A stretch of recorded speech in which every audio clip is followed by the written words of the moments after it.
a la página de YouTube de nuestra universidad para que pueda ser consultada posteriormente. ¿Ya? La sesión va a constar de 2 conferencias de aproximadamente 20, 25, quizás hasta 30 minutos, y después un periodo para realizar preguntas. ¿Ya? Joaquín justo me pregunta dónde puedo ver los anteriores. Están en la página YouTube del departamento, que mientras estén los ponentes presentándose las voy a dar para que todos sepan dónde quedan específicamente. Y bueno, vamos a comenzar entonces. Para nosotros es un gran honor contar con una destacada ponente del mundo de las enfermedades metabólicas, la doctora Cristina Casals. Ella es PhD en nutrición humana de la Universidad de Granada, en España, y actualmente está en el grupo de investigación MOVIT de la Universidad de Cádiz, España. Para ella son las 3 de la tarde y quiero invitar cordialmente a Cristina, por favor, a que puedas presentarnos el tema influencia de la nutrición en la diabetes mellitus tipo 2. Ya, si quieres puedes ver si puedes compartir pantalla. Ahí veo que se puede compartir. Y bienvenida. Bueno, pues muchísimas gracias. Para mí es un placer poder participar en este seminario dentro de este diploma de Fisiología Clínica del Ejercicio, que por lo que he podido ver del programa me parece muy interesante. Y en concreto, pues voy a presentar una parte de la influencia de la nutrición en la diabetes mellitus tipo 2. Algunas indicaciones que voy a poner a lo largo de la presentación también incluyen recomendaciones sobre diabetes mellitus tipo 1, para que pudiera quedar un poquito más completo, y ya que son parecidas, aunque tenemos algunas indicaciones específicas que se van a ir viendo. Como han comentado, además de mi doctorado en nutrición, tenemos ahora mismo un proyecto donde el profesor Edgardo también está participando, que vamos a llevar a cabo con pacientes con diabetes mellitus tipo 2. Así que vemos este tema muy interesante tanto para nutricionistas como para los profesionales de ciencias del deporte, ya que este ámbito de trabajar con pacientes de diferentes patologías, y en concreto la diabetes mellitus tipo 2 tiene una alta prevalencia y cada vez va en aumento, ¿no? Por este aumento de la obesidad, de malos hábitos de estilo de vida y tal, pues aquí tenemos un ámbito profesional que está en auge y que es importante tener una especialización concreta.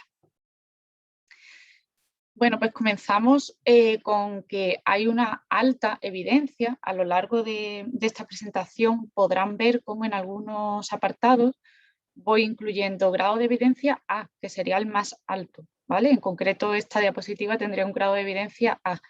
Y de ahí iríamos bajando a grado de evidencia B, C, que tendrían menos evidencia. ¿Cómo se obtiene, ¿no? Este grado de evidencia? Pues es de acuerdo a los artículos científicos, pero no solo a un artículo, porque habrán podido leer artículos que tienen resultados opuestos, ¿no? Pues en los metaanálisis, después de esta revisión de artículos durante muchos años, se va estableciendo esos grados de evidencia de acuerdo a la comunidad científica. Bueno, pues es bien sabido que una alimentación saludable es importante para prevenir la diabetes tipo 2. ¿Cómo la podemos prevenir? Pues teniendo una alimentación variada, alimentos saludables. ¿Qué son estos?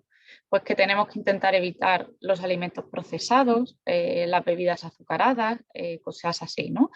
Dentro de bebidas azucaradas tampoco es lo mismo si decidimos tomar un zumo, que además de tener bastante azúcar, tiene también vitaminas y tal, a si decidimos beber un refresco, ¿no? Que también se puede tomar de vez en cuando, pero debería ser un consumo más moderado.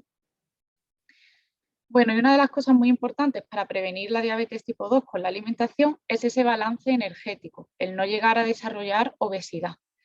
Ahí sabemos que además de la alimentación va a influir el ejercicio físico y otros condicionantes, pero nos vamos a centrar en esta parte que tiene un grado de evidencia muy alto. ¿Qué es importante también? Que una vez que la persona ya es diagnosticada de diabetes, y aquí ya incluyo todos los tipos de diabetes, si la persona tiene diabetes tipo 1 o tipo 2, la alimentación va a influir directamente en su salud. Y esto tiene un grado de evidencia alto. De hecho, sabemos que una de las cosas que tiene que controlar es la cantidad de azúcares que ingiere. Me gustaría también indicar que cada vez que yo comento la ingesta de azúcares, nos referimos a hidratos de carbono, ¿vale? Entonces, no tiene por qué ser azúcar de mesa refinada, sino que también nos estamos refiriendo a la pasta, al pan, al arroz, a diferentes alimentos que contienen muchos hidratos de carbono, que al final nuestro cuerpo lo consume como azúcares. ¿Qué objetivos tenemos cuando tenemos a una persona que ya tiene diagnosticado diabetes mellitus? Porque la prevención simplemente es lo que he comentado, ¿no? Comer saludable y tener un balance energético neutro, que la persona no coja un exceso de grasa corporal. Pero cuando ya tenemos una persona con diabetes mellitus tipo 2, como objetivo general lo que vamos a tener es un objetivo de que coma saludable, porque esto se ha evidenciado que mejora su control metabólico y además reduce las complicaciones asociadas a las diabetes.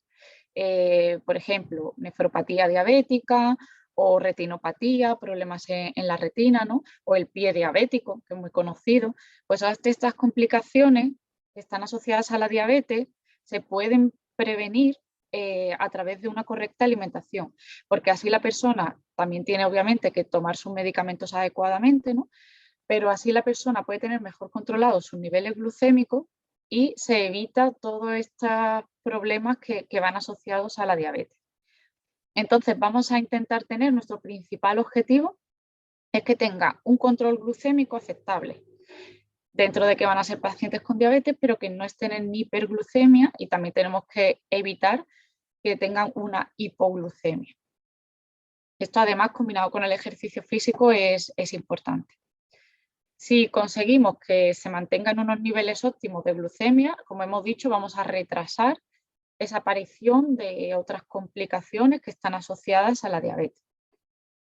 ¿Qué consideramos que tenga un control glucémico aceptable? Bueno, pues de acuerdo a la ADA, a la Asociación Diabética Americana, tendríamos unos niveles aproximados de menor a 120 en ayunas, si lo estamos midiendo por la mañana tras 8 horas de ayunas aproximadamente, y en situación postprandial, que después de haber ingerido alimentos, ¿vale? Pues tener unos niveles de glucemia entre 140 y 180.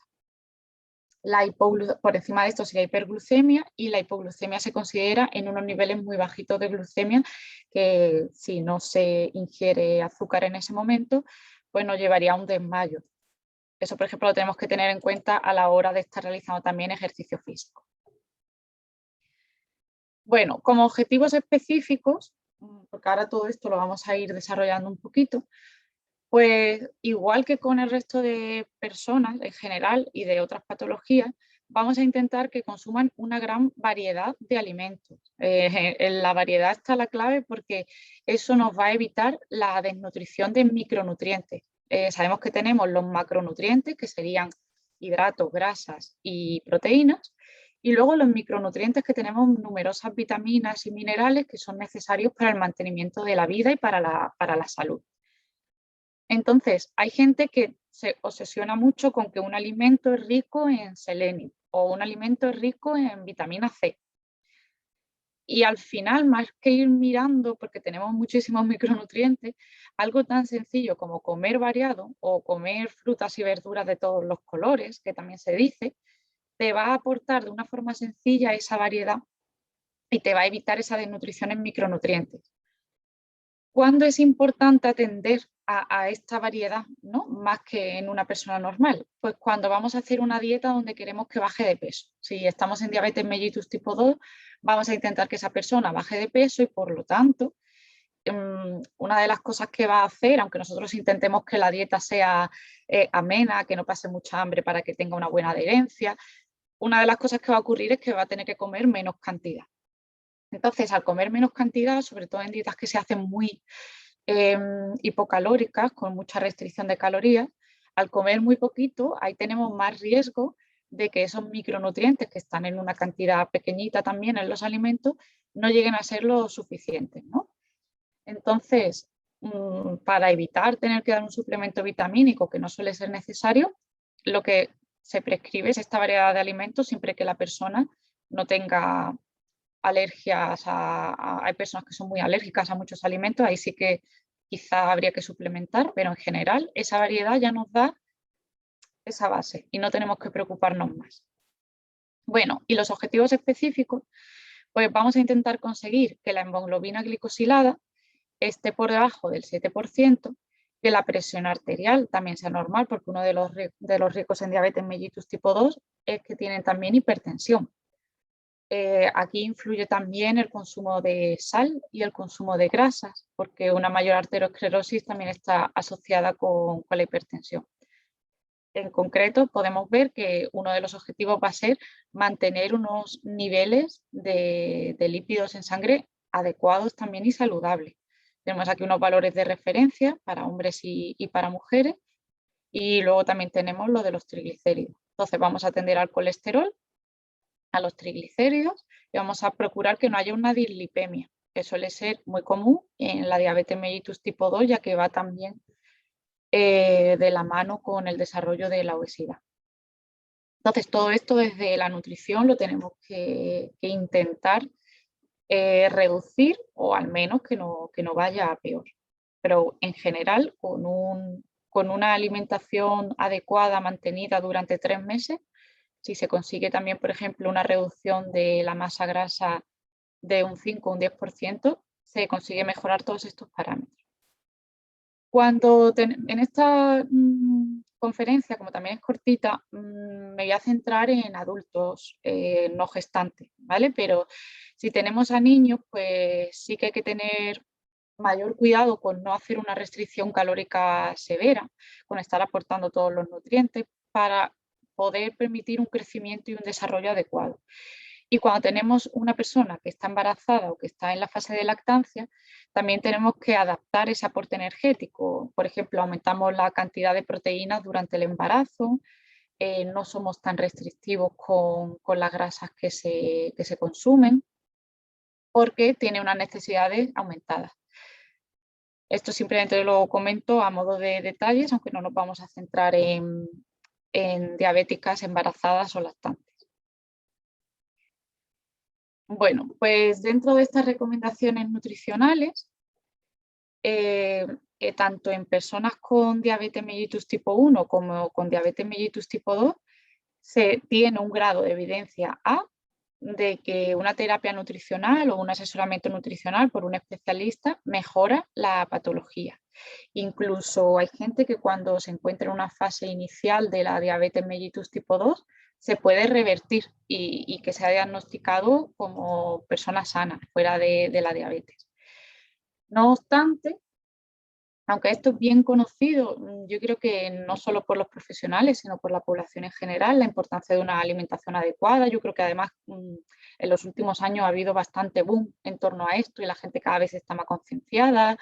Incluso a nivel legislativo a las empresas se les exige más el etiquetado de los alimentos, tiene que cumplir ciertas leyes y nos tienen que mostrar pues, ciertos contenidos de cosas, no pueden engañar, no pueden hacer cosas así, aunque siempre está la trampa por ahí de las empresas, pero está habiendo mayor concienciación y no obstante la prevalencia de diabetes mellitus tipo 2 sigue en aumento, entonces ahí algo está fallando, ¿no? Y muchas veces yo creo que es porque se intentan hacer dietas muy restrictivas con unos objetivos muy cerrados, y al final lleva al fracaso, ¿no? Lo mismo ocurre muchas veces con el ejercicio físico.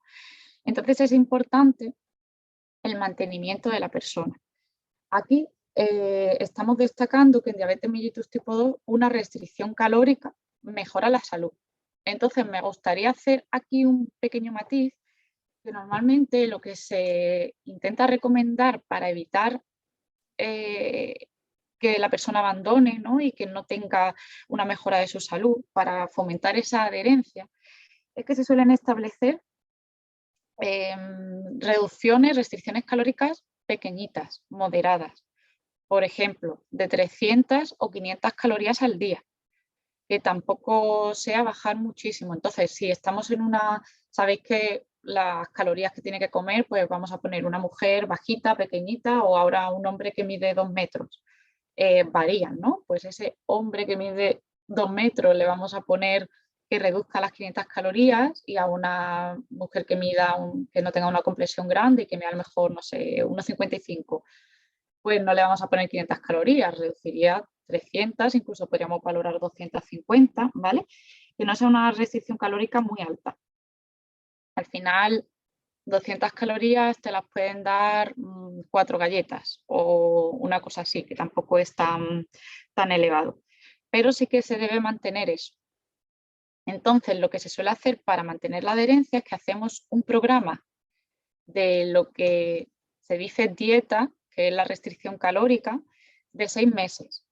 Y después es muy importante, yo diría que hasta más importante que la fase de hacer una restricción calórica, acompañarlo de 3 meses de mantenimiento de la masa corporal, sin tener que bajar de peso. Y ahí es cuando verdaderamente el paciente aprende a comer lo que necesita. Porque un problema que tenemos aquí, hay gente que es muy dura con las personas que tienen obesidad, que ocurre mucho en diabetes mellitus tipo 2, ¿no? Entonces, creemos como que es culpa de esa persona porque ha comido mucho y se ha movido poco, ¿no? Entonces, esto a mí me gusta que se cambie el chip y lo planteemos igual que ocurre en la anorexia. En la anorexia se ha separado el hambre fisiológica con el apetito, ¿no? Que el cerebro siente. Entonces, cuando debe comer, no come, porque tiene un problema, un trastorno psicológico importante. Pues cuando una persona desarrolla obesidad ocurre lo contrario, tiene normalmente trastornos por atracón, que se llama. Entonces, aunque fisiológicamente no tiene una necesidad de ingerir alimentos, tiene esa conducta compulsiva de comer más alimentos de lo que necesita y come a lo largo del día. Entonces, también hay que tener en cuenta que igual que una persona con anorexia, la solución no es decirle come más. Una persona que tiene obesidad, la solución no es decirle come menos, sino que es una cosa más complicada y tiene que aprender a reconectar esas señales fisiológicas que tenemos en nuestro organismo con esa respuesta, por así decir, cerebral y conductual. Entonces, hacemos 6 meses de restricción calórica y 3 meses, muy importante, de hacer esa integración de lo que mi cuerpo necesita y lo que yo le aporto. Entonces, en esos 3 meses tiene que mantenerse en su mismo peso normal y tiene que tomar las calorías que va a necesitar. Bueno, sabemos que una pérdida de peso moderada, aquí porque suelen ser de un 5 o un 10% de la grasa corporal en esos 6 meses, luego se mantiene y luego si sigue teniendo obesidad podemos volver otra vez al comienzo, a otros 6 meses de restricción calórica acompañado de 3 meses. Pues tiene todos estos beneficios, por ejemplo, los medicamentos pueden consumirse en menor cantidad, ya no necesita tanta insulina o tantos antidiabéticos orales. Para ello vamos a intentar consumir alimentos que se dicen de baja densidad energética. A la derecha ven 400 calorías de verduras, cómo ocupa gráficamente, ¿vale? Esto es una representación, no es real, cómo ocupa toda la cavidad del estómago. Y aquí nosotros tenemos también como unos vasoreceptores por presión que avisan de que el estómago está lleno y si tenemos conectadas nuestras señales fisiológicas, pues nos avisan de que ya estamos saciados y no necesitamos comer más. Y sin embargo, hay otros alimentos de alta densidad energética, que hay un ejemplo con el aceite, que por esas mismas calorías ocupan muy poco. Entonces, no es que tengamos que evitar el consumo de grasas, ya que es importante para la salud, pero sí que va a ser una estrategia útil acompañar siempre un poquito de estos alimentos de alta densidad energética con muchas verduras y que ocupen mucho la fibra, que además la fibra, como saben, mejora el perfil de la microbiota y esto también va a mejorar la diabetes y el consumo de la acumulación de grasas, ¿vale? Para una misma balance energético. Entonces vamos a intentar aumentar este consumo de verduras y tiene su explicación científica, como pueden estar viendo en esta sensación de saciedad. Bueno, una cosa importante es que no hay una un consenso sobre cuántos hidratos se deben comer. Lo que sí que se sabe es que se debe controlar esa carga glucémica que hay después de las comidas. Esto se ve con el índice glucémico que a continuación veremos. Aquí lo que tenemos que tener en cuenta es que en los pacientes con glucemia la insulina no está actuando de forma adecuada.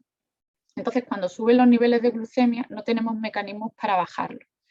Y por eso la glucemia puede estar elevada tanto en el ayuno como después de ingestas, ¿no? Entonces, además, los tejidos que suelen utilizar insulina, como por ejemplo la masa muscular, tienen una resistencia a esta captación de glucosa. Y por ello todo le lleva a mayor hiperglucemia, que además se relaciona con una mayor inflamación. Por ejemplo, tienen aquí con citoquinas inflamatorias como la interleuquina 1 y el factor de necrosis tumoral alfa. Bueno, pues lo que vamos a recomendar es que se consuman hidratos de carbono complejos. Estos son los hidratos de carbono integrales con granos enteros. Pues si por ejemplo vamos a comer pasta, mejor que azúcares, aunque sean de frutas, ¿vale? Las frutas, aunque están aquí incluidas, se deben consumir con moderación. Pero no es lo mismo que pues, beber un refresco azucarado, ¿vale? Que todo eso lo vamos a evitar. Bueno, el índice glucémico tienen aquí representado cómo va. Entonces, tenemos alimentos con un índice glucémico alto, como puede ser el azúcar, y alimentos con un índice glucémico bajo, que nos van aportando este azúcar durante más tiempo con una liberación menor en el torrente sanguíneo. En una persona sana no hay ningún problema por consumir alimentos de índice glucémico alto.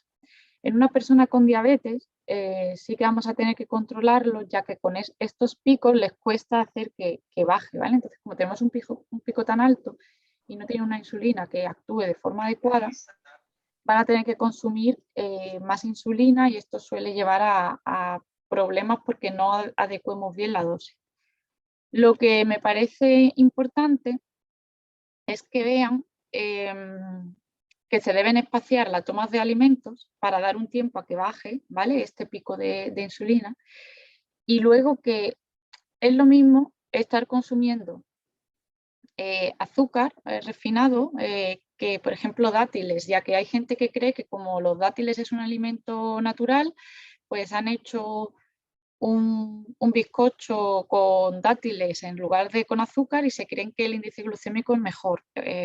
Sin embargo, el índice glucémico de los dátiles es incluso mayor que el del azúcar. El arroz blanco tiene un índice glucémico igual que el del azúcar, o las zanahorias, en crudo no, pero si las zanahorias las hacemos al horno, que además pueden ver cómo están más dulces cuando se cuece una zanahoria, aumenta el índice glucémico también igual que el azúcar, ¿vale? Que en esto hay como está muy mal visto el azúcar y hay otros alimentos que se consideran saludables y también tienen ese mismo índice glucémico. ¿Un diabético puede tomar azúcar? Sí, ¿vale? Igual que puede tomar dátiles o arroz blanco, lo único que tenemos que controlar las cantidades. ¿Y qué podemos hacer para disminuir el índice glucémico? Acompañarlo de fibra. Entonces, si yo voy a tomar pasta o arroz, que estoy aportando bastantes hidratos de carbono, lo acompañamos de muchas verduras. No hay pasta con un poquito de verduras, sino al revés, que haya un plato grande de verdura con un poquito de pasta, ¿vale? Serían los consejos.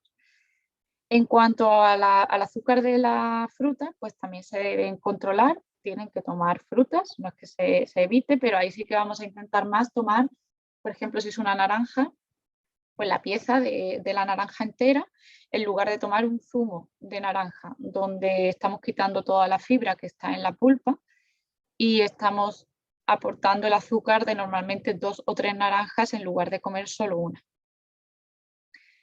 De acuerdo a la sacarosa, como hemos dicho, es igual que el pan o las patatas cocidas o el arroz. Así que azúcar se puede tomar, pero tenemos que controlarlo. Y el problema muchas veces es los alimentos procesados que tienen añadidos muchos azúcares y no nos damos cuenta. Entonces, estamos tomando muchas calorías sin hacer lo que hemos comentado antes de que abulte mucho en el estómago.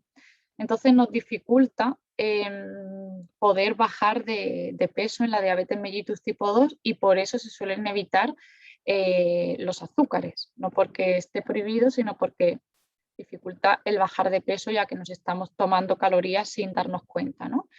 Y por ello, pues el uso de edulcorantes se propone como un tratamiento adecuado, aunque las bebidas azucaradas pues las vamos a evitar, quizá en esa transición podemos aportar edulcorantes. Lo ideal que es, lo ideal es reeducar el paladar para que el umbral del dulzor baje, porque a cuanta más azúcar nos exponemos o más sabor dulce, aunque sea con edulcorantes, nuestro paladar se acostumbra y ese umbral sube. Igual ocurre pues con el picante, ¿no? Si yo cuando por ejemplo he viajado a México he notado como todo picaba muchísimo para mí, umbral del picor, pues eso mismo ocurre con el resto de sabores. Entonces habría que reeducar a la persona poco a poco. Para mí, idealmente, al final no se deberían utilizar edulcorantes, ¿vale? Bueno, la fibra dietética y los cereales integrales los vamos a fomentar, ya que la fibra insoluble va a reducir la glucemia, ¿vale? Y además la fibra soluble va a ser un prebiótico, que es que alimenta a esta microbiota intestinal que teníamos saludable y esto tiene múltiples beneficios para la salud y para la diabetes. Una cosa importante es comer siempre a la misma hora, porque así vamos a favorecer que nuestro ritmo biológico de todas las hormonas que se liberan cuando vamos a comer se adecue. No sé si os ha pasado que si soléis comer a una hora, a las 2, por ejemplo, y ese día no coméis, a las 2 tenéis mucha hambre. Y cuando llegas a casa porque ese día, por lo que sea, se te ha pasado el tiempo, llegas a lo mejor una hora después y dices, pues ya no tengo tanta hambre, ¿vale? Porque tenemos ese ritmo fisiológico, tenemos dentro, no es solo el ritmo circadiano general, sino que dentro de cada órgano tenemos nuestro mini reloj de ritmo circadiano y entonces seguir unas pautas estructuradas va a ser positivo para controlar esa bajada de peso. Las proteínas las vamos a recomendar normal, igual que una persona sana. Lo único que si tenemos nefropatía diabética, aquí sí que vamos a intentar que el consumo de proteínas sea de 0,8 gramos por kilogramos al día, que es bajito, es difícil de conseguir, pero como tendría problemas ya de nefropatía diabética, se intenta. Y es verdad que hay personas con diabetes que si no tienen bien controlados sus niveles de glucemia, necesitan más proteínas porque la insulina es una hormona anabólica. Pero el objetivo nutricional no sería aportar más proteínas, sino sería controlar esa desregulación que está teniendo con una hiperglucemia. Entonces, en general, vamos a dar proteínas normales. Es verdad que para bajar de peso podemos utilizar también una dieta hiperproteica, ¿vale? Esto se ha visto que es igual de útil que una dieta equilibrada, entonces más bien nos vamos a basar en función de lo que a esa persona le va mejor. Y lo que sí es importante es que cada toma de alimentos, en cada comida, vamos a aportar proteínas, grasas e hidratos. Además vamos a intentar que tenga la misma carga glucémica para que pueda controlar bien su medicación. De acuerdo a las grasas, vamos a ir un poquito con lo mismo, ¿vale? Los requerimientos de grasas van a ser igual que lo saludable para una persona normal. Y sí que tenemos que tener cuidado con algunas tablitas que hay para diabéticos de intercambios de hidratos de carbono que están mal planteadas porque solo atienden a la cantidad de hidratos de carbono que tiene el alimento y no están viendo que a lo mejor están cambiando la cantidad de azúcares o de hidratos en leche desnatada comparado con la cantidad de azúcares en un yogur o en un queso que tiene mucha grasa. Leche desnatada comparado con un queso. Entonces, aunque los intercambios de hidratos sean adecuados, tenemos que atender al aporte de grasas que le estamos dando, porque si le dejamos que siempre elija con esas tablitas de intercambio y siempre tiende a elegir aquellos alimentos más grasos, al final va a aumentar su peso y va a empeorar su salud, aunque sus niveles de glucemia sean adecuados, ¿no?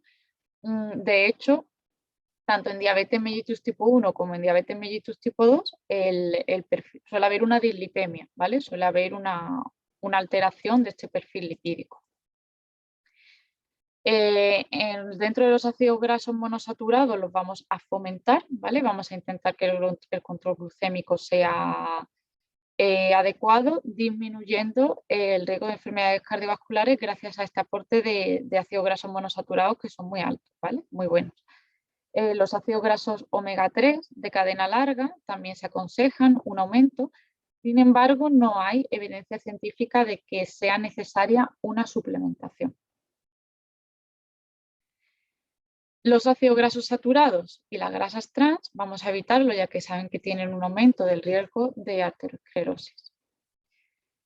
Me gustaría destacar por último los esteroles vegetales y los estanoles, ya que en nutrición hay como mucho boom de que hay alimentos muy buenos para la salud, ¿no? Que tienen como propiedades saludables y de casi ninguno se tiene luego una evidencia científica buena.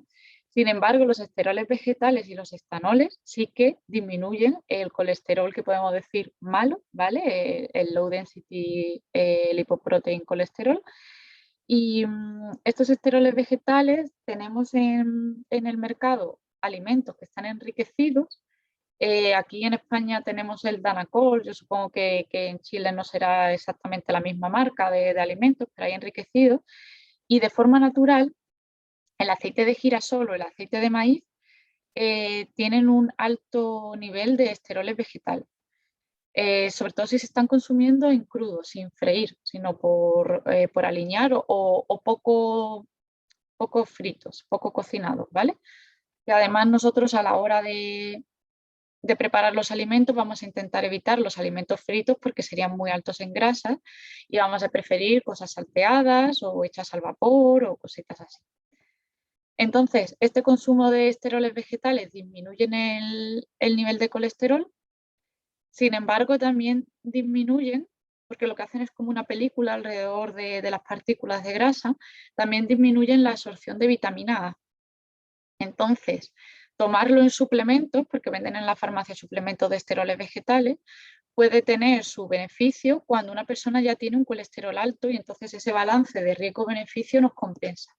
Cuando una persona está sana, pues simplemente con que tome alguno de estos alimentos de vez en cuando va a tener ese efecto positivo y no se aconsejaría una suplementación o un alimento enriquecido específicamente con esteroles porque no va a tener beneficios de reducir su colesterol ya que está dentro de rangos normales y sí que va a tener el riesgo de una desnutrición de vitamina A.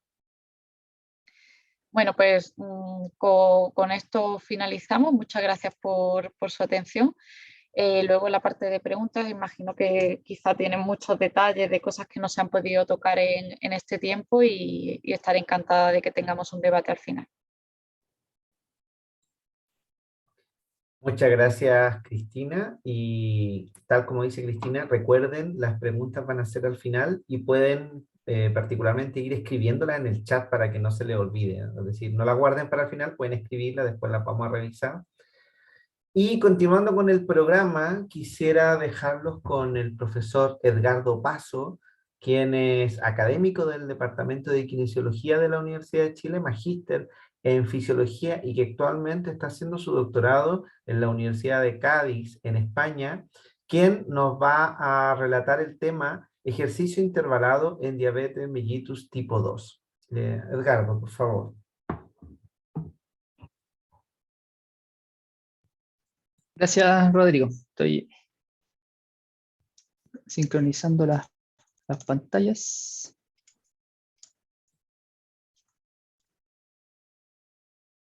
Aquí estamos ya.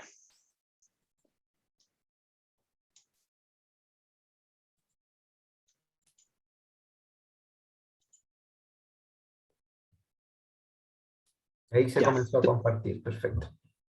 Ya, muy bien. Bueno, antes de iniciar, bueno, gracias a Cristina por acompañarnos.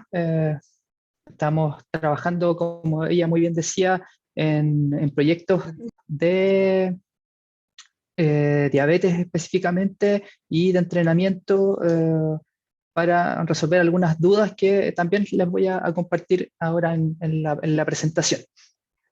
Bueno, para hacerlo un poco más didáctico, vamos a ir bien al grano, ya que vimos un montón de cosas ya en las clases anteriores del diploma.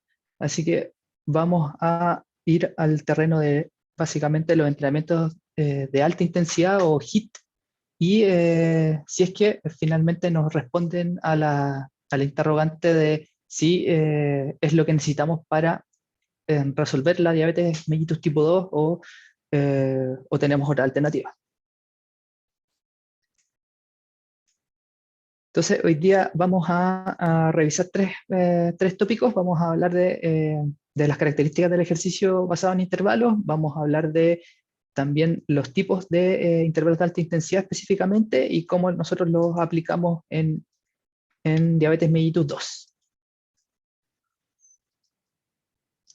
Así que nos vamos con los intervalos. Bueno, los intervalos se definen básicamente como la repetición de una actividad de corta a larga duración y de alta intensidad separados por periodos de recuperación. Entonces, todos los entrenamientos basados en intervalos tienen repeticiones, series, una intensidad determinada para el intervalo de trabajo y otra para el de descanso, y una duración también para ambos tiempos. ¿Okay?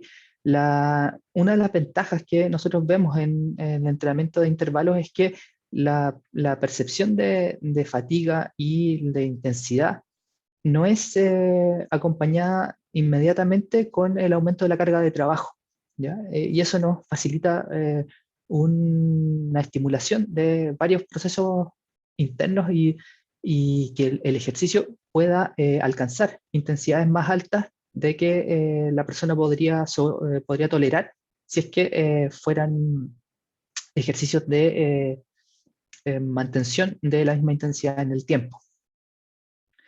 Entonces, lo clásico que se utilizaba, sobre todo con pacientes, era el entrenamiento de moderada intensidad, pero de manera continua. Entonces, nosotros vemos cómo se mantiene una intensidad constante dado por la potencia, cómo la velocidad también se mantiene en los parámetros y cómo la frecuencia cardíaca nos muestra que el esfuerzo se mantiene en el tiempo.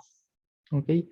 Entonces, este tipo de intervenciones de ejercicio es lo más básico, por decirlo de alguna forma, es lo más simple de poder implementar, y si bien tiene bastantes beneficios, vamos a comparar un poco por qué los intervalos podrían ser una alternativa bastante válida respecto a este entrenamiento que es más tradicional. Bueno, les comentaba algunas características de los intervalos, ahora lo vamos a ver en esta diapositiva, y fíjense que el intervalo de trabajo, que podemos ver acá, se sigue siempre de un intervalo de descanso. Y este intervalo de trabajo y descanso se repite durante el entrenamiento la cantidad de veces que esté en la dosificación, y esta intensidad particular se da durante el intervalo de trabajo que tiene un tiempo también determinado, y a su vez la parte de descanso o de pausa del intervalo también presenta una intensidad que está definida previamente y una duración también que está determinada. El conjunto de trabajo y descanso se denomina la repetición, y esta repetición se puede ir sumando dentro de lo que sería una serie, que es un conjunto de repeticiones. Y este conjunto de repeticiones, o estas series, las podemos también ir repitiendo en el tiempo con periodos de descanso que son independientes, ¿ya? Entonces el periodo de descanso entre cada uno de las repeticiones es 1, y el periodo de descanso entre cada una de las series es otra variable también que nosotros podemos ir modificando. Entonces todas estas variables tienen que estar muy claras a la hora de tener un entrenamiento intervalado, y a diferencia del entrenamiento continuo, en donde solamente hay una intensidad y hay una duración durante todo el trabajo. Y eso nos entrega esta estimulación, como ya les comentaba antes, más alta de lo que es el desequilibrio homeostático interno, y vamos a ver cómo el intervalo de trabajo que está representado por estas dos líneas que vemos acá, se repite exactamente igual en este gráfico, en esta figura, y cómo el consumo de oxígeno, que está acá en las líneas con los puntos negros, aumenta durante el intervalo y durante el periodo de recuperación va disminuyendo y otra vez aumenta en el siguiente intervalo. Y este desbalance que nosotros vamos aquí a ir teniendo nos va a permitir ir sumando tiempo de trabajo que si lo quisiéramos realizar de manera continua no lo podríamos poder tolerar, ¿ya? Por la depresión básicamente de los sustratos energéticos. Y vemos cómo la frecuencia cardíaca se comporta de manera bastante similar en los esfuerzos repetidos, y el TOI, que nos muestra el porcentaje de oxigenación de los tejidos, como baja de manera abrupta durante el trabajo, y esto nos va a mostrar todo lo que es el esfuerzo muscular, la parte periférica, como el trabajo periférico, en este caso de las piernas, es máximo desde que inicia el tiempo del intervalo de trabajo, y una vez que empieza el periodo de recuperación, esto se va recuperando y otra vez tiende a disminuir rápidamente en el intervalo de trabajo, ¿ya? Entonces la cinética que nosotros tenemos del trabajo periférico es máxima desde el primer instante en donde nosotros tenemos intervalo de trabajo. En cambio, si nosotros vemos la repercusión central, la repercusión cardiorrespiratoria del ejercicio intervalado, vemos cómo tiene una velocidad de ascenso que es bastante menor en términos de la frecuencia cardíaca y de la frecuencia cardíaca acá y de el consumo de oxígeno en este otro gráfico, ¿ya? Eso nos permite que la percepción de cansancio, la percepción de fatiga, que está asociada a la interpretación básicamente de estos dos parámetros y otras también señales internas, pero la disnea y la sensación de limitación en base a la frecuencia cardíaca nos va entregando una información de que nosotros podemos ir aguantando bastante bien los periodos de trabajo, siempre y cuando tengamos estos periodos de recuperación para disminuir los parámetros que teníamos de manera inicial. ¿Ok? Entonces, ¿por qué es beneficioso entrenar en intervalos? Es básicamente porque el beneficio que nosotros vamos a tener de el entrenamiento continuo o el entrenamiento de endurance clásico versus el entrenamiento de alta intensidad, si se fijan, no es muy distinto si nosotros lo vamos comparando en este trabajo del grupo de Gibala, que lo hizo un Burgomaster ya en el 2008, y que la estimulación a nivel de la mitocondria con la actividad de la citrato sintasa, vemos que también presenta una mejora que es similar y es comparativa. Pero la gran ventaja que nos entrega el ejercicio intervalado es que la cantidad de tiempo que nosotros tenemos que invertir para lograr esa mejora es mucho, mucho menor. Entonces, hablamos que hay una optimización de los tiempos de trabajo, hay una intensidad de estimulación que es mayor, ¿ya? Las intensidades son más altas que si entrenamos de manera continua, y generalmente se tolera mucho mejor el entrenamiento con descansos intermedios que el entrenamiento continuo. Entonces tenemos si bien el efecto comparativo entre los dos en términos del consumo de oxígeno tiende a ser similar, la gran ventaja que tenemos con el entrenamiento en base a intervalo está dada por el uso del tiempo, básicamente.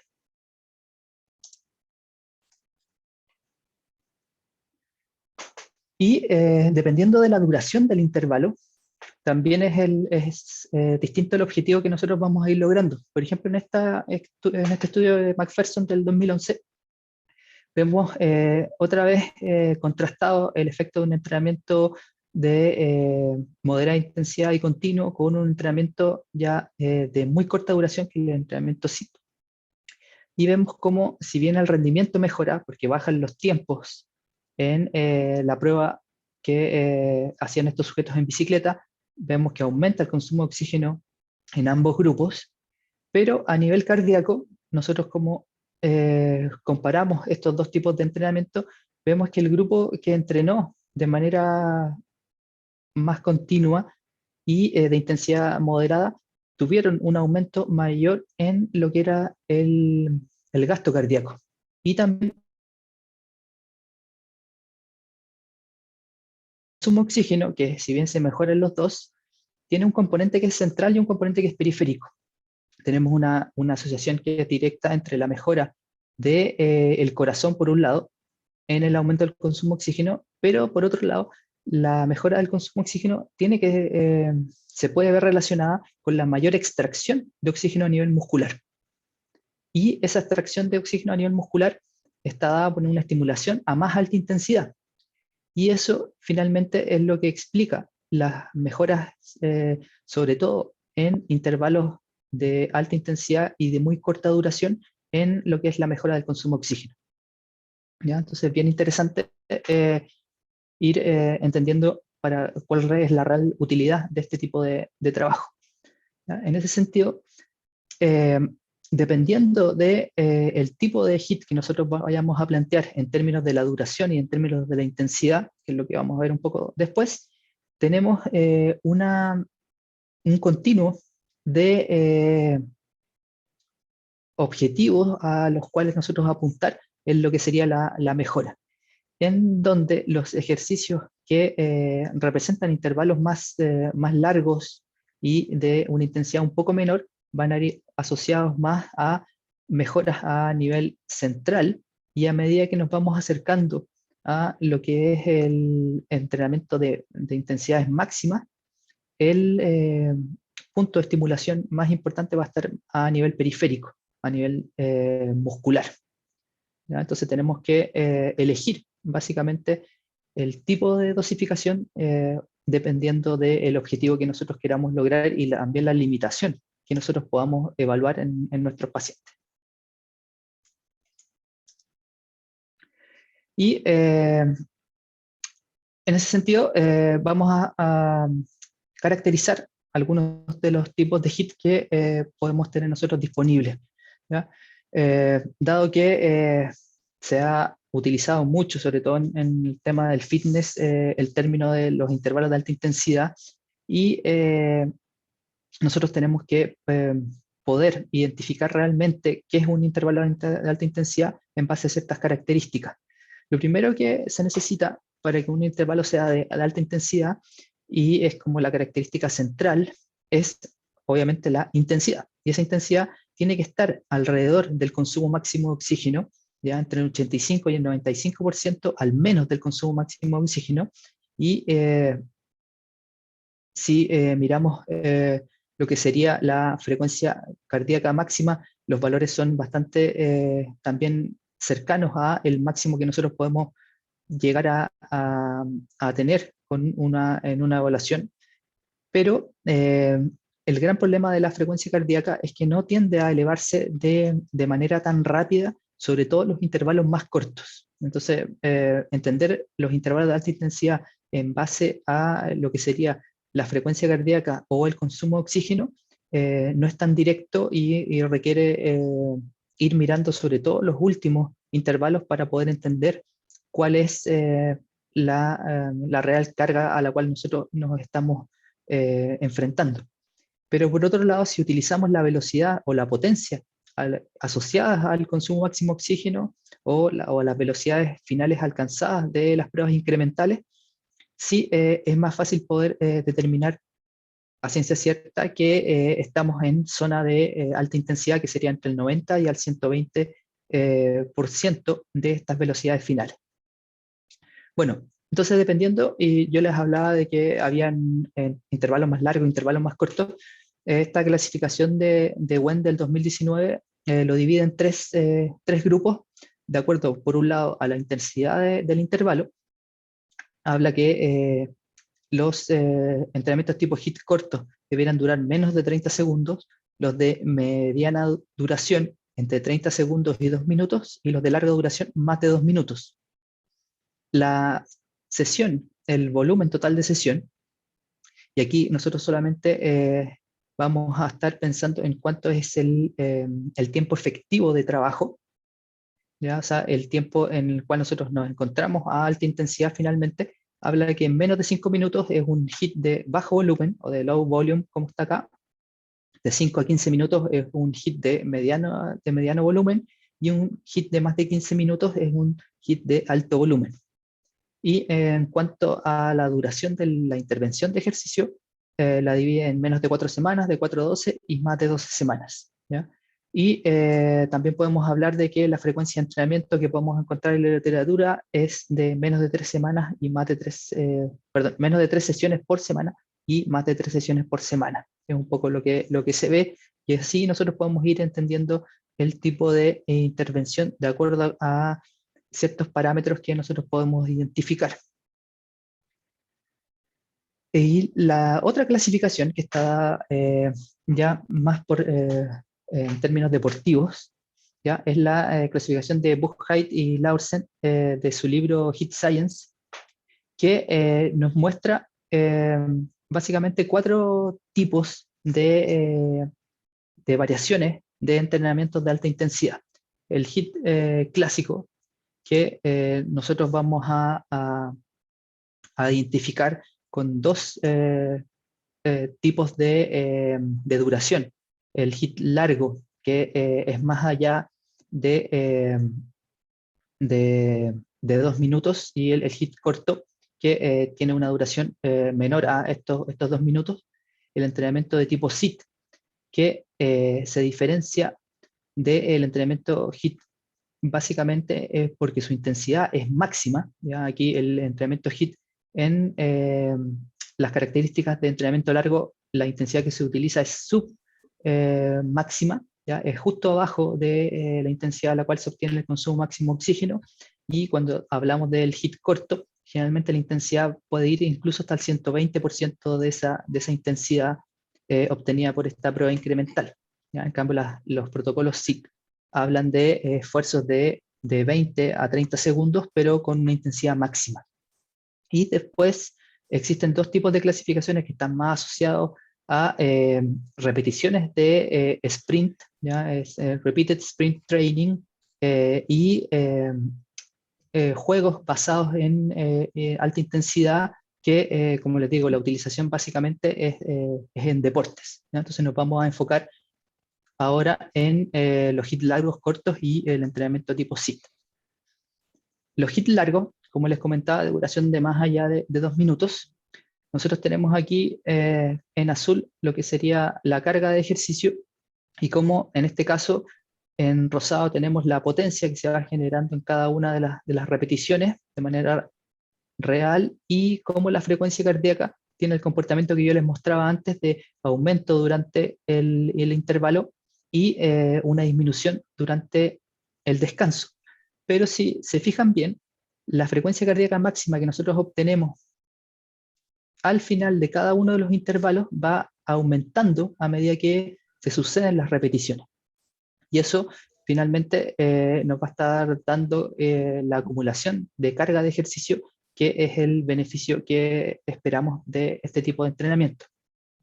Por el otro lado, los HIIT cortos ocupan tiempos más acotados, incluso pueden llegar a ser tiempos de 15 segundos, ¿ya?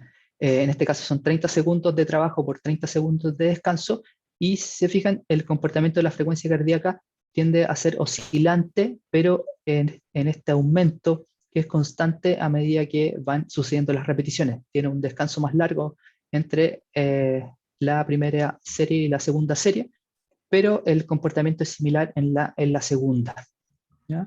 Son tipos diferentes de intervalos que finalmente nos van a llevar a objetivos que son bastante similares.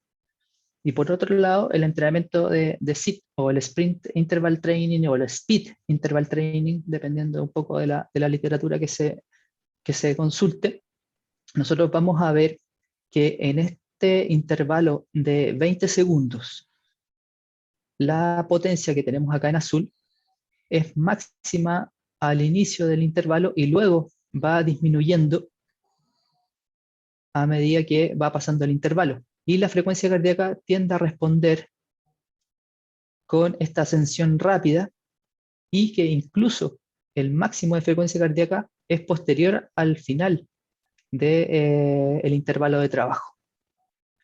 La gracia de estos entrenamientos tipo SIT es que no necesitan una evaluación previa para poder determinar la carga, ya que necesitamos solamente realizarlos a la máxima intensidad que nosotros podamos manejar en ese tiempo muy acotado de trabajo. Entonces, se realizan 3 repeticiones o 4 repeticiones de 20 a 30 segundos, separados de 2 a 3 minutos de descanso, y esa sería la dosis mínima de ejercicio que podría llevar a una persona sedentaria a aumentar su consumo máximo de oxígeno.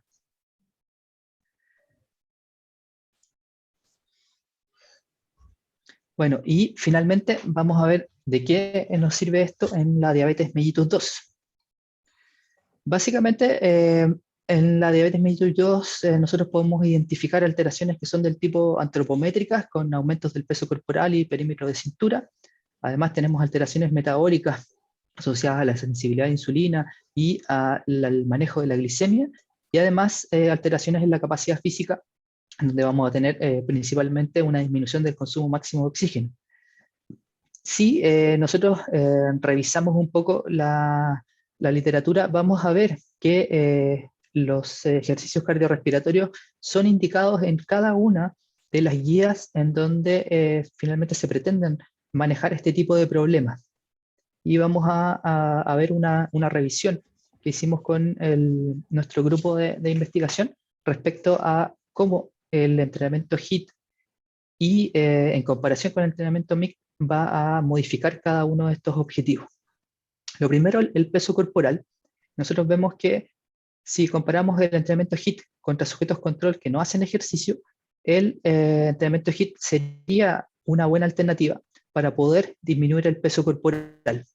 En cambio, si lo comparamos con el grupo HIIT versus un grupo que hace un entrenamiento continuo, aquí ya la evidencia no alcanza a ser suficiente para entregar un peso al entrenamiento HIIT por sobre el entrenamiento MICT en lo que es la disminución del peso corporal, si bien hay una tendencia que podríamos llamar importante, pero no alcanza a ser significativo, ¿no? Entonces, podemos decir que el entrenamiento HIIT, por un lado, es efectivo en la disminución de peso, pero si lo comparamos con el MICT, finalmente podríamos utilizar cualquiera de las dos alternativas sin problema. Respecto al perímetro de cintura, aquí otra vez no hay una muy grande diferencia entre lo que es el efecto del entrenamiento HIIT versus el entrenamiento de moderada intensidad, pero sí el entrenamiento HIIT es efectivo para disminuir el perímetro de cintura si comparamos solamente con grupos que no hicieron ningún tipo de intervención de ejercicio. Respecto a la glicemia en ayuno, y aquí ya nos estamos pasando a los parámetros metabólicos, podemos ver que aquí es más difícil atribuirle ventaja a un tipo de entrenamiento versus el otro cuando comparamos HIIT con MICT, pero el entrenamiento HIIT vemos que sí es efectivo si lo comparamos con sujetos control. Entonces, ayudaría a lo que es el manejo de la glicemia en ayuno, a la disminución de la glicemia en ayuno. Con respecto a la insulina, los resultados son absolutamente similares entre los dos, así que repetimos un poco lo que son las conclusiones anteriores. Ya en el manejo un poco más crónico de la glicemia tenemos la hemoglobina glicosilada, y podemos ver que la comparación entre el entrenamiento HIIT y entrenamiento MICT es bastante pareja, y no tenemos un claro beneficio de alguna modalidad de entrenamiento sobre la otra. Pero el entrenamiento HIIT es bastante efectivo a la hora de compararlo con sujetos control. Y por último, la capacidad cardiorrespiratoria, lo que nos muestra es que el entrenamiento de tipo HIIT sí es más efectivo que el entrenamiento MICT a la hora de mejorar en pacientes diabéticos tipo 2 el consumo de oxígeno, y más aún si lo comparamos con sujetos control. Entonces esto ya nos habla de que si tenemos como objetivo mejorar la capacidad cardiorrespiratoria en pacientes con diabetes mellitus 2, probablemente el entrenamiento de tipo HIIT sea la herramienta que nosotros debiéramos utilizar. Bueno, y para ir cerrando, básicamente dos mensajes. Uno que y un poco les mostré con los resultados del metaanálisis, es que el entrenamiento HIIT es una alternativa eficiente por un lado, porque logra modificar los parámetros y además es efectiva eh, para los pacientes con diabetes mellitus tipo 2. ¿Okay? Y lo que estamos trabajando y lo que pretendemos, uno de los objetivos que pretendemos lograr con los proyectos de investigación que tenemos ya a punto de iniciar, es poder entender si es que distintas formas de HIIT pueden lograr mayores beneficios frente a lo que son los pacientes con diabetes mellitus 2. ¿Ya? Eso todavía no está muy claro y esperamos entregar un poco de evidencia al respecto con el trabajo que estamos haciendo acá en la Universidad de Cádiz. Así que, bueno, muchas gracias y les dejo ahí una foto de la Piazza San Marco, que ya está inundada, producto aquí del cambio climático, así que aprovechen y cuidemos un poco lo que tenemos, que al parecer nos está quedando poco tiempo. Muchas gracias. Muchas gracias, Edgardo, por tu presentación. Vamos a ir a la ronda de preguntas. Hay varias, hay algunas que me enviaron por mensaje directo. Voy a comenzar con una pregunta de Silvana Soto, que dice: gracias por sus exposiciones. Es bastante larga, Edgardo, así que si quieres también la lees. Pero, ¿Ya? ¿qué tipo de dosis de entrenamiento se ha demostrado ser más adecuado para mejorar la expresión de receptores FAT y CD36 en membrana muscular y mitocondrial en pacientes con diabetes mellitus tipo 2, con obesidad mórbida? Entendiendo que en estos pacientes esta expresión está reducida, y aproximadamente en cuánto tiempo se logra una mejora en esta expresión de receptores. Bueno, es una pregunta muy específica, que creo que no tengo la respuesta en este momento. Porque básicamente hay que pensar, y un poco la lógica que tengo yo es cuál es el objetivo que uno tiene. El transporte de ácidos grasos hacia la mitocondria, bueno, es central para aumentar la oxidación de grasa. ¿Ok? Y la oxidación de grasa es un parámetro que generalmente en los sujetos con diabetes y los sujetos obesos está relativamente disminuida, porque en valores absolutos la oxidación de grasa en sujetos obesos es bastante alta, si la comparamos con sujetos sedentarios. Entonces, en ese sentido,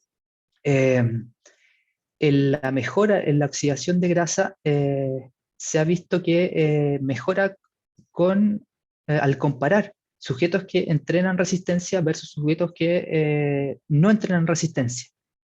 Pero todavía, a mi saber, no hay una dosificación específica ni de intervalos ni de entrenamiento continuo que nos pudiera dar la respuesta a la pregunta que hace, ¿cuál era el nombre de...? Era Silvana. De Silvana, ¿ya?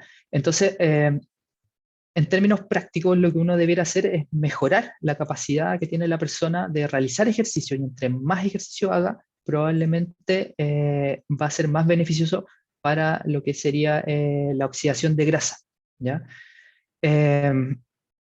Pero lamentablemente no tengo la respuesta en términos temporales de cuánto es lo que se necesita para modificar esos factores de transporte de ácidos grasos en la célula muscular, ¿ya? Podría buscarlo, y si me contactan por correo, quizás podamos llegar a alguna respuesta que nos pudiera satisfacer a los. Gracias. Hay una pregunta que me llegó por mensaje directo para Cristina. Mira, los pacientes que tienen enfermedades metabólicas en general tienen tratantes que se manejan muy bien en el tema. Sin embargo, si la comorbilidad metabólica es secundaria y, por ejemplo, el paciente tiene una enfermedad cardiovascular o respiratoria en que es de manera secundaria la presencia de esta diabetes, el profesional no necesariamente está tan bien entrenado. ¿Qué recomendarías tú preguntar o explorar antes de que este paciente hiciera un programa de ejercicio, es decir, al momento de llegar a la sesión de ejercicio? A nivel nutricional, entiendo, ¿no? Sí, a nivel nutricional. Sí, bueno, a nivel nutricional, lo que tenemos que tener en cuenta, lo primero, que no esté haciendo, hay gente que por intentar mejorar la salud realiza unas dietas muy restrictivas. Por ejemplo, no sé si conocen la dieta Dukan, donde no toman nada de hidratos de carbono, que no es igual que las dietas hiperproteicas, sino que es que no están tomando nada de hidratos, no toman, por ejemplo, verduras, ni nada así. Dietas que se realizan más frecuentemente, pues a lo mejor la dieta keto o dieta cetogénica, ¿vale? Entonces, si está realizando un tipo de estas dietas que podemos llamarlas drásticas o algo así, ya que hay estudios en diabéticos, por ejemplo, no tiene por qué tener tantas patologías unidas, simplemente con tener diabetes. Hay muchos estudios que demuestran los beneficios de realizar una dieta cetogénica en personas con diabetes mellitus.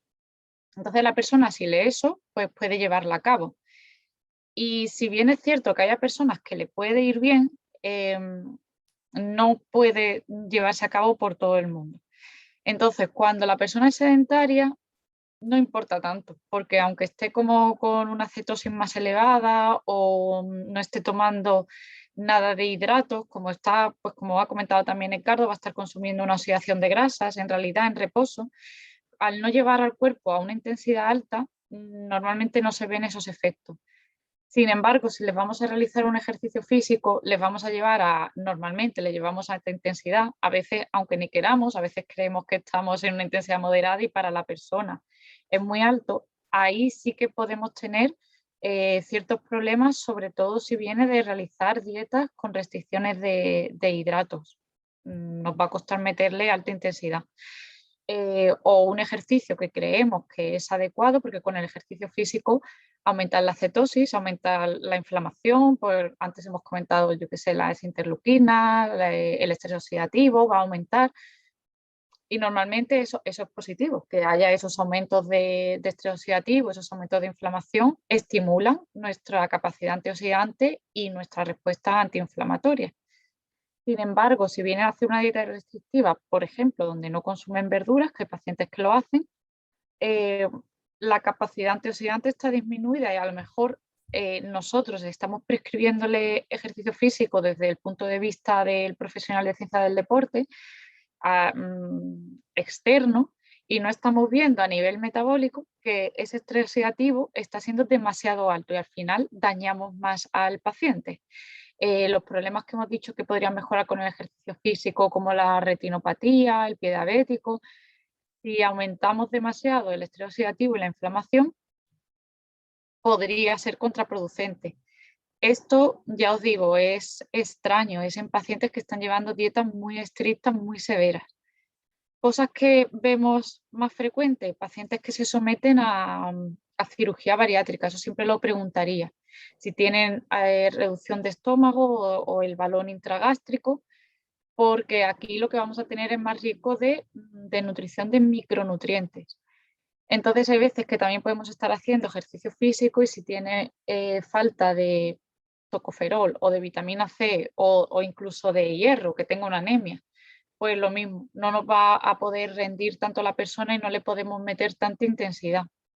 De todas formas, esto es difícil de valorar si no tenemos un análisis sanguíneo. Entonces, lo que sí que podría preguntar es a nivel general qué tipo de dieta sigue. Si sigue una dieta más o menos variada, tampoco nos tenemos que preocupar más. Si sigue una dieta así muy estricta en algún macronutriente o tiene una restricción calórica severa, como ocurre con el balón gástrico o la cirugía bariátrica, ahí puede ser que si queremos ser precavidos no se le meta tanta intensidad del esfuerzo y mejor vamos de forma gradual, aunque podemos estar perdiendo beneficios que tiene el HIIT, pero nos puede compensar más en ese momento si tenemos un riesgo de comprometer la salud de la persona. Muchas gracias, Cristina. Hay una pregunta de Sebastián Zúñiga que yo voy a modificar un poco, porque también me da un poco de curiosidad. Dice Sebastián, ¿cuál es la mejor forma de controlar la intensidad del ejercicio? ¿Ya? Y aquí lo que yo quisiera agregar, Edgardo, es en un ambiente con muchos recursos, un gimnasio ideal con todo, y en un ambiente con pocos recursos, pensando en el profesional que trabaja quizá en la atención primaria? A ver, la intensidad hay que entender que tiene dos dimensiones primero. Bueno, y la intensidad es uno de los parámetros centrales en la dosificación de ejercicio, la prescripción de ejercicio. Entonces, el ejercicio se debiera prescribir en base a intensidad, a parámetros de intensidad externa. Y a eso me refiero a variables de intensidad que uno pueda controlar como tratante. La velocidad, la potencia, la inclinación, el número de gestos por minuto, todo ese tipo de modificaciones que uno puede controlar o que uno las puede dirigir, es cómo debiera dosificarse la intensidad de ejercicio. Pero esta intensidad de ejercicio que uno maneja tiene que compararse con el parámetro interno, que es la respuesta a la carga que nosotros le estamos imponiendo, a los parámetros de intensidad interna. Entonces, en ese sentido, uno compara la intensidad externa que uno supone que va a provocar una cierta respuesta interna que sea coherente. Y ahí va la frecuencia cardíaca, la saturación de oxígeno muscular, la lactacidemia y todos los parámetros que uno pueda llegar a medir de manera más invasiva, ya el consumo de oxígeno y todo eso. Entonces, por un lado, como les decía, el ejercicio se dosifica con intensidad externa, pero uno compara los parámetros internos para saber si está dentro de los rangos de intensidad que uno espera obtener. Entonces, no es un parámetro único, sino que uno debiera triangular la intensidad que uno entrega, la intensidad que la persona expresa y también la percepción de esfuerzo.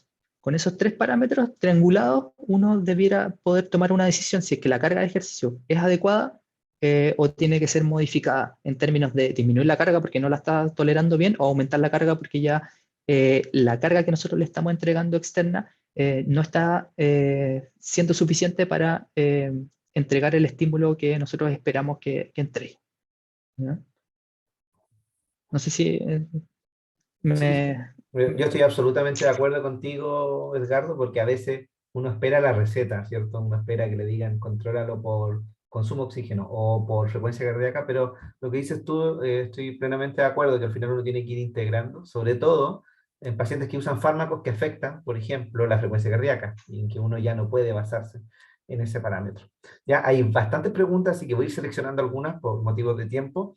Juan Pablo Benítez pregunta: ¿de qué forma podríamos objetivar la intensidad en ausencia de... Ah, bueno, esto es más o menos lo mismo, así que en realidad me la voy a saltar.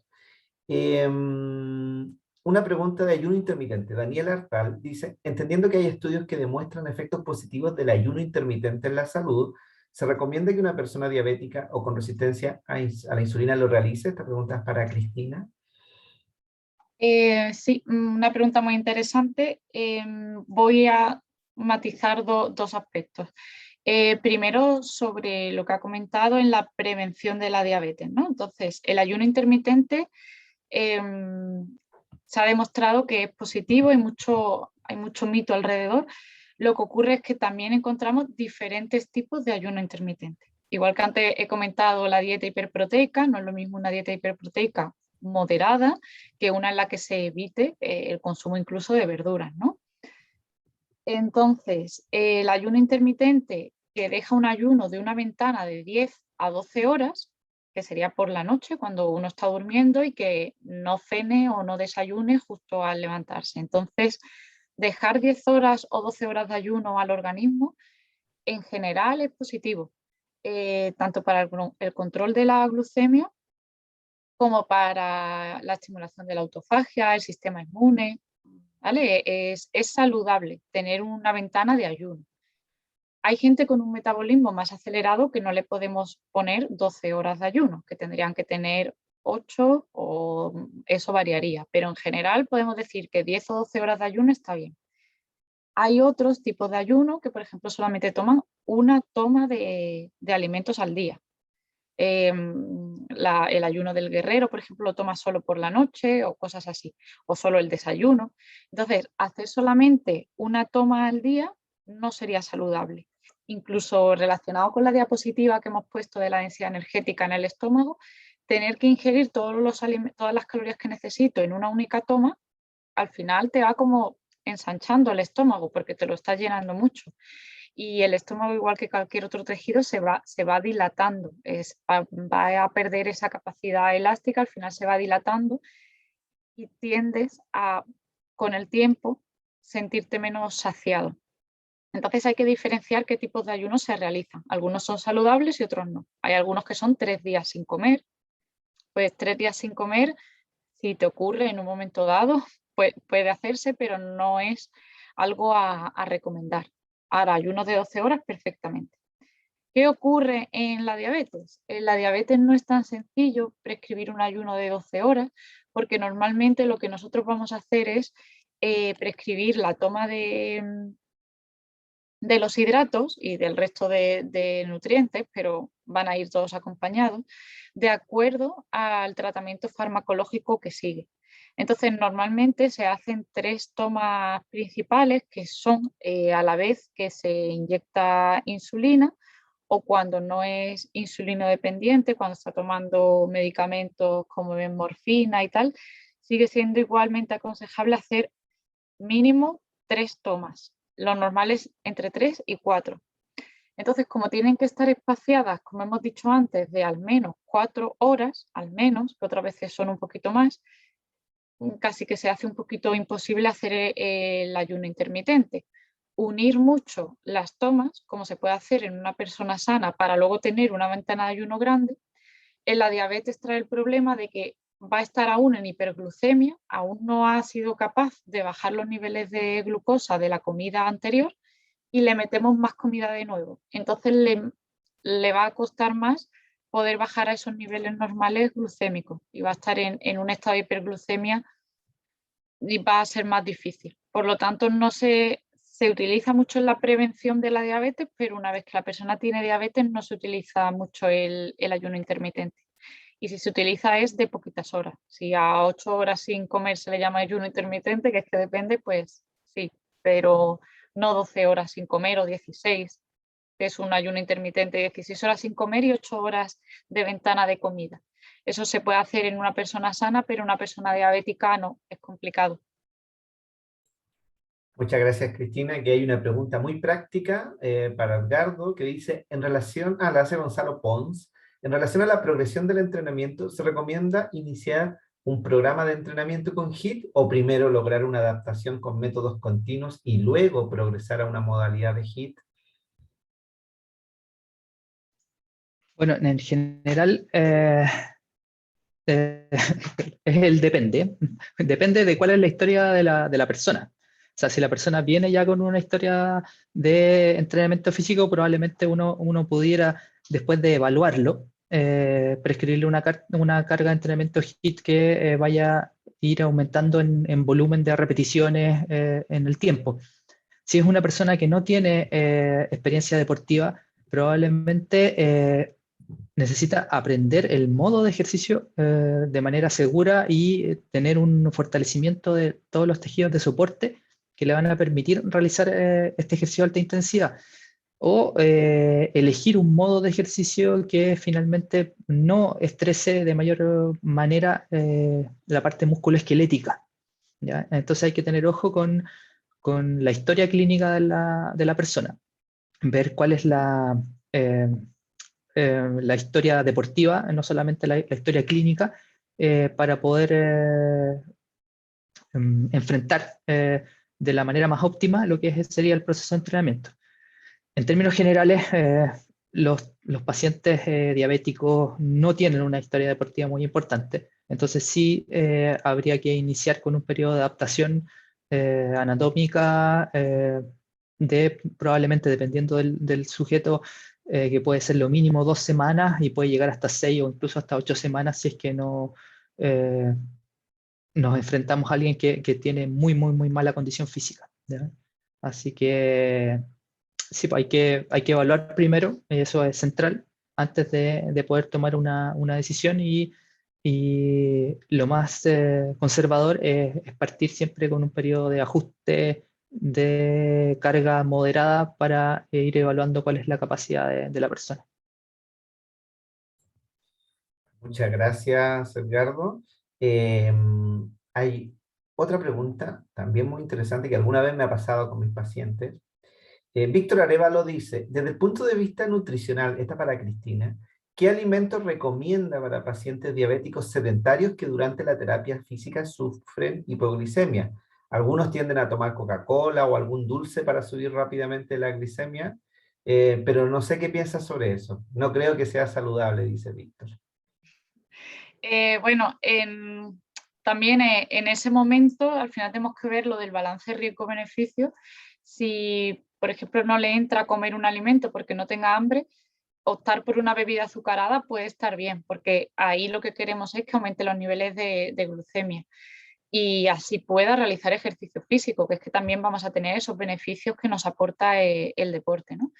Si va a comer un dulce, pues eso ya podríamos cambiarlo por ejemplo, una manzana o el azúcar ese que nos aporta la fruta, que también va a estar aumentando agua, porque supongo que también va a haber una deshidratación con el esfuerzo, y nos aporta también pues las vitaminas, tiene también fibra, ¿no? Si no se le quita la piel. Entonces, una manzana, un plátano, por ejemplo, es muy alto en azúcares. Son también alimentos que es fácil transportar, ¿no? Ya tienen su envoltorio natural, la manzana, la banana y todo eso. Y se pueden llevar fácilmente al sitio donde estás realizando deporte y poder consumirlos si bajan los niveles de azúcar. Esto también, según cuánto vaya a durar el esfuerzo, hay que tomar más o menos, porque si, por ejemplo, va a ser menos de media hora, con que los niveles de glucemia estén por encima de 80 va bien, pero si va a durar entre 30 minutos y una hora, pues ya si tiene menos de unos 180 se le debe aportar algo. Entonces, no estoy en contra tampoco de que se consuma Coca-Cola, como ha dicho, que nos preocupa y queremos que coma bien para ya educarle, ¿no?, en esa alimentación en general, que eso no sea en un momento dado, pues se puede optar por una fruta, que sería más saludable en ese sentido. Muchas gracias, Cristina. Ya por motivo de tiempo vamos a ir a la última pregunta, muchachos. Guillermo Espinosa pregunta para Edgardo Paso, en un paciente obeso y la realización de un entrenamiento SIT, ¿cómo lo podríamos adaptar si hay una alteración antropométrica y vascular por su sobrepeso?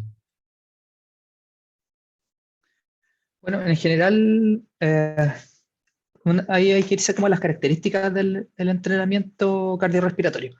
¿En qué sentido? Que uno para lograr un entrenamiento efectivo necesita que al menos el 50% de las masas musculares del cuerpo estén activas, ¿ya? Entonces uno puede elegir cualquier modo de ejercicio que permita un reclutamiento muscular elevado. Entonces uno muchas veces se queda con el tema de correr, pero a veces subir escaleras puede ser una muy buena alternativa. Eh, la bicicleta también provoca cero impacto, entonces podría también ser una buena opción. Y ahí lo que uno se le ocurra también de modificaciones de ejercicios o de movimientos que se puedan realizar sin impacto podrían ser la alternativa, ¿ya? Entonces, basta tener un poquito de creatividad, ver con qué uno dispone de medios para poder realizar la actividad y con el ejercicio SIT, lo que sí necesitamos es que sea al máximo de la capacidad del sujeto. ¿Ya? Si son 20 segundos, estos 20 segundos tienen que ser a tope, a tope, a tope. Entonces, en ese sentido, necesitamos un ejercicio que sea bastante seguro en su ejecución, porque la fatiga va a ser bastante importante y puede llevar a algún tipo de problema de coordinación motora. Entonces, no podemos tampoco elegir un ejercicio que sea muy difícil en términos coordinativos, sino que algo simple, que ocupe muchas masas musculares y que lo podamos realizar a máxima intensidad. ¿Ya? Esas serían un poco las recomendaciones. Muchas gracias, Edgardo, por tu respuesta. Quisiéramos agradecer a la profesora Cristina Casals, al profesor Edgardo Paso por las presentaciones del día de hoy y los dejamos cordialmente invitados para que estén atentos a las redes sociales del Departamento de Kinesiología, en Instagram, en Facebook, ya que les estaremos contando en las próximas semanas sobre el próximo seminario, que será a fines de enero, que va a ser específicamente de ejercicio en paciente oncológico. ¿Ya? Muchas gracias y esperamos vernos en enero nuevamente. Gracias.